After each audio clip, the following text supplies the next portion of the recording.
selamat sore. Perkenalkan, nama saya Frani Karur, NIM 2114201071. Saya mahasiswa dari kelas A2 dan saya dari Universitas Pembangunan Indonesia Manado, Fakultas Keperawatan, Program Studi Ilmu Keperawatan. Nah, pada saat ini dalam rangka memenuhi nilai dari mata kuliah pendidikan dan promosi kesehatan, dan untuk dosen mata kuliah Nurse Fania Tampilang SKPMKes, maka saya akan membuat video yang membahas tentang pengembangan program pendidikan kesehatan klien. Nah, pengembangan program pendidikan kesehatan klien. Nah, identifikasi kebutuhan yang pertama di dalam pengembangan program pendidikan klien itu terdapat identifikasi kebutuhan belajar klien. Nah, kita harus mengidentifikasi apa saja kebutuhan belajar yang diperlukan oleh klien. Nah, pengkajian dimanfaatkan untuk lebih mengenal gaya belajar atau suatu populasi dengan mengukur mengenal gaya belajar, mengungkapkan multiple intelligence of learning. Pengkajian tipe ini membantu penyajian memahami metode pemilihan seorang dalam belajar, seperti gerakan lisan, visual, intrapersonal, matematis, logika, dan musik atau secara natural. Nah, tujuan dari pengkajian ini adalah diperolehnya informasi dari individu, keluarga, atau kelompok tentang kondisi kesehatan dan berbagai hal yang mempengaruhi proses pelaksanaan pendidikan kesehatan. Metode yang dapat dilakukan dengan pengamatan langsung, wawancara, mempelajari data yang telah ada. Setelah itu aspek yang dikaji adalah riwayat perawatan, faktor budaya, faktor ekonomi, dan gaya belajar. Nah, yang selanjutnya, apa sih tujuan dari pendidikan ini? Tujuannya adalah promosi kesehatan yang utama, memberikan informasi yang pada tingkat lebih lanjut dan memicu kesadaran masyarakat mengenai program atau gerakan yang tengah direncanakan oleh pemerintah. Nah, yang selanjutnya yaitu prinsip, metode, dan teknik strategi dalam pendidikan promosi kesehatan. Nah, prinsip-prinsip pembelajaran yang perlu diketahui adalah yang pertama prinsip perhatian dan motivasi, yang kedua adalah prinsip keaktifan, ketiga prinsip keterlibatan langsung atau berpengalaman. Nah, yang keempat adalah prinsip pengulangan, yang kelima prinsip tantangan, yang keenam ada prinsip balikan dan penguatan, dan yang ketujuh ada prinsip perbedaan individual. Nah, yang selanjutnya adalah metode pembelajaran yang digunakan. Nah, metode yang digunakan adalah yang pertama metode pendidikan individual atau perorangan. Nah, yang kedua ada metode pendidikan kelompok yang terdiri dari kelompok besar, kelompok kecil, metode pendidikan, dan ada metode pendidikan massa. Nah, teknik pembelajaran. Teknik pembelajaran adalah cara yang dilakukan seorang dalam rangka mengimplementasikan suatu metode secara spesifik. Nah, yang selanjutnya yaitu strategi dalam pembelajaran, strategi yang digunakan. Nah, strategi yang digunakan,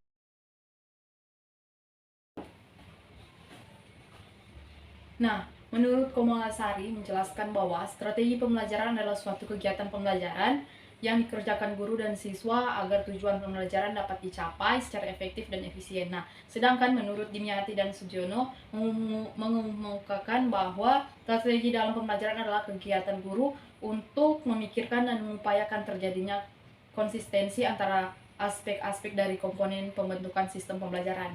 Lebih lanjut, dikemukakan bahwa penentuan strategi pembelajaran tidak hanya dilakukan guru dalam pelaksanaan pembelajaran, tapi juga dalam perencanaan pembelajaran. Nah, yang selanjutnya adalah media pembelajaran yang digunakan. Nah, media pembelajaran yang digunakan yang ada yaitu media pendidikan atau alat peraga dalam promosi kesehatan dapat diartikan sebagai alat bantu untuk promosi kesehatan yang dapat dilihat, didengar, diraba, dirasa, dicium.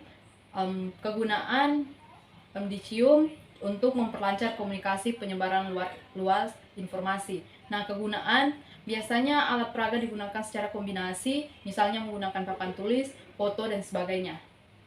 Nah, macam-macam media ada media cetak. Media cetak ini sebagai alat bantu untuk menyiapkan pesan-pesan kesehatan sangat bervariasi, antara lain ada booklet, leaflet, flyer, flip chart, rubrik, dan poster.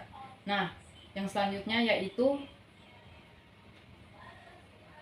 media elektronik. Nah, media elektronik ini adalah sebagai sarana untuk menyampaikan pesan-pesan dan informasi-informasi kesehatan dan sejenisnya, berbeda antara lain adalah televisi, radio, video, slide, dan film strip. Nah, yang selanjutnya yaitu media papan. Media papan yang dipasang di tempat-tempat umum dapat dipakai diisi dengan pesan atau informasi-informasi kesehatan. Nah, yang selanjutnya adalah implementasi pendidikan kesehatan klien. Nah, implementasi pendidikan kesehatan klien, perawat perlu fleksibel dalam mengimplementasikan berbagai rencana pengajaran karena perencanaan mungkin membutuhkan perbaikan.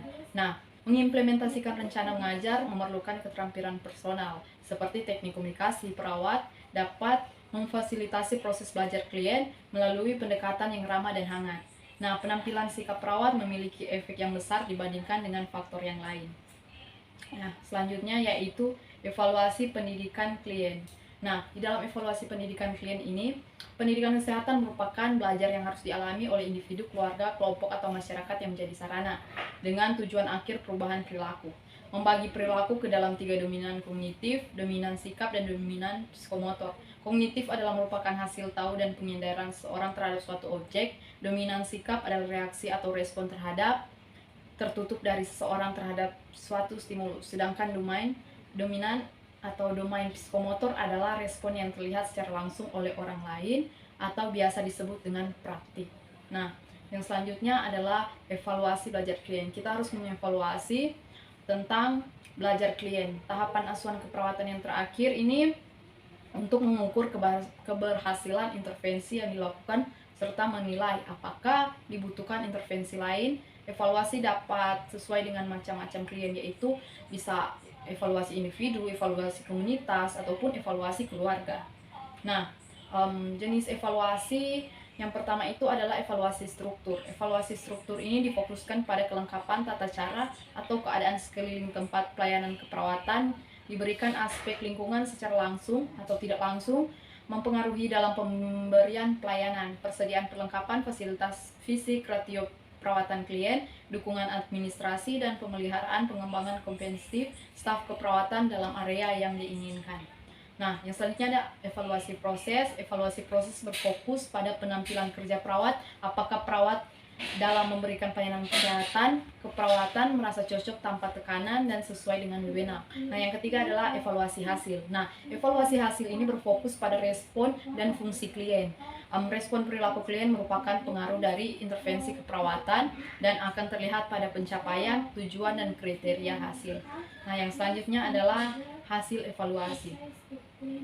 Nah, dalam hasil evaluasi ini kita harus melihat tujuan tercapai, masalah teratasi. Jika klien menunjukkan perubahan sesuai dengan standar yang telah ditetapkan dan tujuan tercapai sebagian masalah teratasi sebagian, jika klien menunjukkan perubahan sebagian dari standar kriteria yang telah ditetapkan. Nah, yang selanjutnya adalah tujuan tidak tercapai atau masalah tidak teratasi. Jika klien tidak menunjukkan perubahan dan kemajuan sama sekali dan bahkan timbul masalah baru. Nah, yang selanjutnya yaitu kesimpulan. Nah, kesimpulan dari pembahasan ini yaitu pada dasarnya proses dan kebutuhan pembelajaran pendidikan kesehatan pada tiap individu, keluarga, masyarakat, dan masyarakat itu berbeda-beda.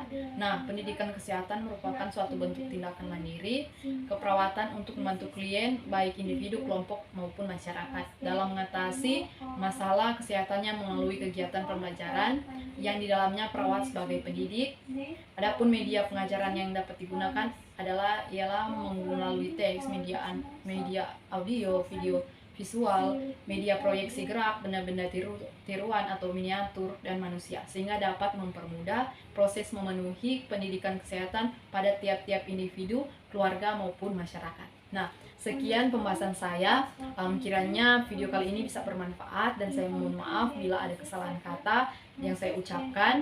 Dan saat ini juga saya akan mempromosikan tentang kampus atau universitas saya, yaitu Universitas Pembangunan Indonesia Manado. Nah, dan juga pada saat ini kami Universitas Pembangunan Indonesia Manado membuka pendaftaran bagi mahasiswa baru. Jadi untuk mahasiswa-mahasiswa baru atau calon-calon mahasiswa baru, silakan daftarkan diri Anda dan bergabung bersama kami di Universitas Pembangunan Indonesia. Dan selanjutnya saya akan menunjukkan video tentang kampus atau Universitas Pembangunan Indonesia Manado. Mari kita simak video berikut ini. Universitas Pembangunan Indonesia Manado yang terletak dekat dengan kawasan bisnis Bahu Mall Manado. Tempatnya di Kelurahan Bahu, lingkungan 3 Manado, sangat strategis di pusat kota Manado.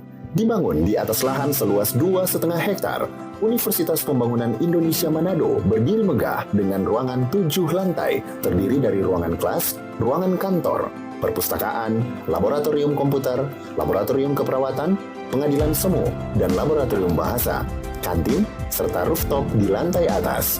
Universitas Pembangunan Indonesia Manado memiliki 6 fakultas dengan program studi, yaitu Fakultas Pertanian, Prodi Agribisnis, Fakultas Hukum, Prodi Hukum, Fakultas Teknik, Prodi Teknik Elektro dan Teknik Sipil, Fakultas Ilmu Sosial Ilmu Politik, Prodi Ilmu Politik, Fakultas Sastra, Prodi Sastra Inggris, Fakultas Keperawatan, Prodi Ilmu Keperawatan, dan Profesi Nurse. Didukung oleh sumber daya manusia yang berkompeten dan tersertifikasi, Universitas Pembangunan Indonesia Manado memiliki dosen dan tenaga kependidikan dengan latar belakang S2 dan S3 lulusan dalam dan luar negeri. Proses belajar mengajar dilaksanakan dengan teknologi informasi merujuk perkembangan dunia modern saat ini, dilakukan dengan sistem e-learning dan sistem ujian online atau ULAIN. Hasil tracer student Universitas Pembangunan Indonesia Manado dan fakultas menyebutkan lulusan UNPI sudah tersebar di dalam dan luar negeri.